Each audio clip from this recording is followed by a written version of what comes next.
Hi everyone, we will talk about the place of aptitude in second language acquisition. Firstly, we will make a brief definition of aptitude. A component of competence to accomplish a specific type of task at a specific level is aptitude. In another way, talent is defined as exceptional ability. Physical or cerebral aptitudes are both possible. Aptitude is the inborn ability to perform specific tasks, whether developed or underdeveloped. Knowledge, understanding, learned or acquired talents, and aptitude are all examples of ability. Let's look at the language aptitude. Language aptitude refers to the set of cognitive abilities that allow us to understand, explain, diagnose, and predict why and how some individuals can learn a second or foreign language more effectively and efficiently than their peers. Aptitude in language learning has a correlation between strategy use and learning context. The findings of Anderson, Griffith, even if the same strategies are used, good learners of ESL appear to apply strategies more efficiently and effectively than the poor learners of ESL.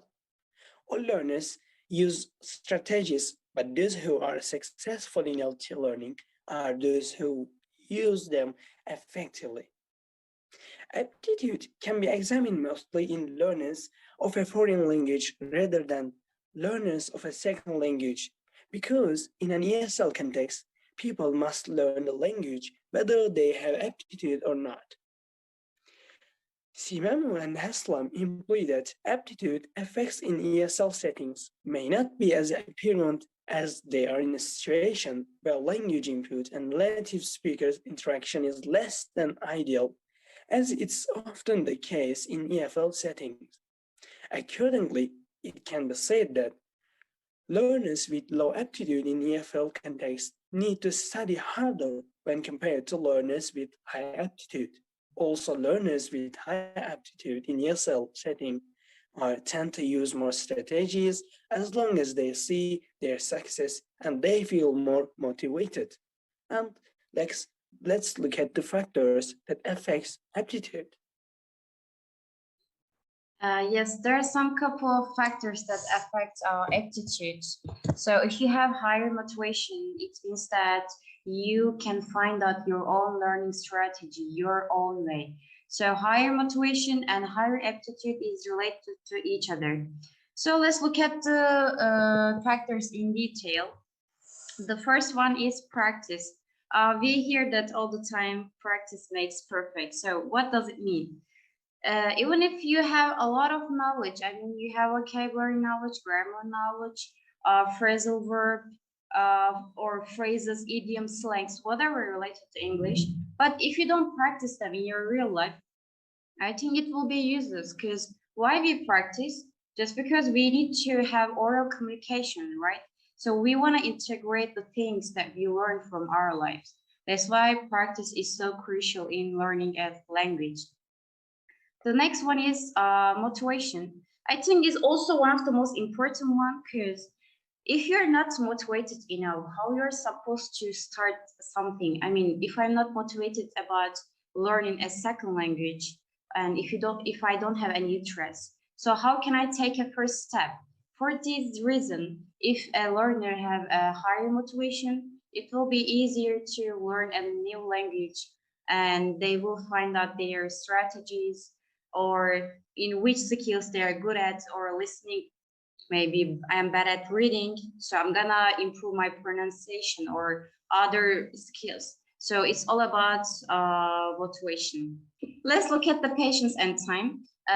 It's also important one, because learning a long process. We don't expect something to learn in just two months or 2 weeks. It's kind of impossible. So for this reason, we should be patient enough, and we should manage our time, because sometimes we can feel up and down. It's normal. We might be bored. We just want to give up, but nothing to do. We should keep going. Next one is interest. About interest, I want to give an example about our department. As I remember, in the first year of our college, our instructors asked a question: why are you here? Why did you choose ELT department? So as I observed from my friends, most of them said, when I was 10 or when I was in middle school or high school, I was listening English songs, I was playing English games, or my English teacher was a role model for me. So I see that most of them has interest to English. That's why it's the first step that you're gonna start something new. So interest is the first one, I think, for me. So yeah, that's it.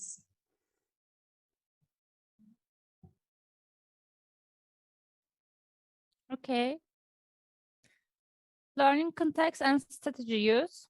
Aptitude can be examined mostly in learners of a foreign language rather than learners of a second, because in an ESL context, people must learn the language whether they have aptitude or not.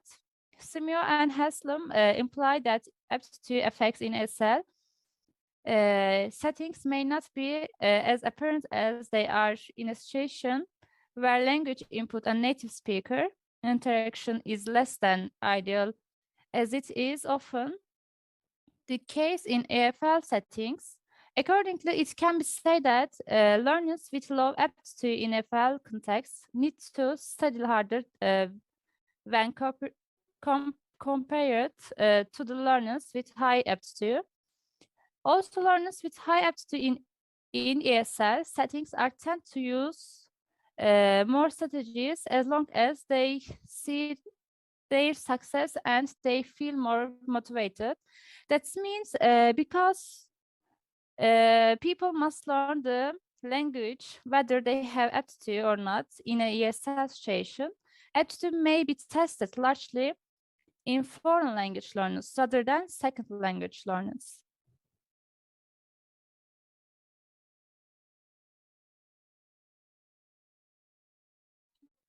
Here I have a question for you. Is aptitude alone enough for language learning? When we take a look at the previous slides, we see that there are some factors that affect aptitude. And here the answer of this question is clear. No, aptitude alone is not enough for language learning. Language learning requires more than aptitude. Like, think about some people. In order to learn something, they can repeat like for 2 or 3 times, but some people have to repeat it like for 4 or 5 times. Here is a problem, and in order to overcome this aptitude problem, here the key point is working hard. And working hard includes motivation, interest, practice, exposure, and time you spend when you learn. For example, think about the first time when you were learning how to ride a bicycle. Of course, you fell down and you were planning what to do next when you learn. Or the first time when you drive a car, you had to plan what to do next. But after some time, you didn't have to think that much. So we can say that even if you have an aptitude, you have to practice. Yeah.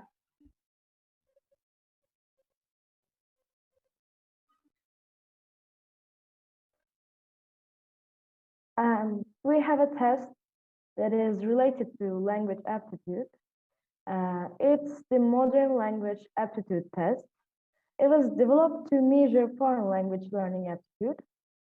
According to the authors of the MLAT, language learning aptitude refers to the prediction of how well, relative to other individuals, an individual can learn a foreign language in a given amount of time and under given conditions.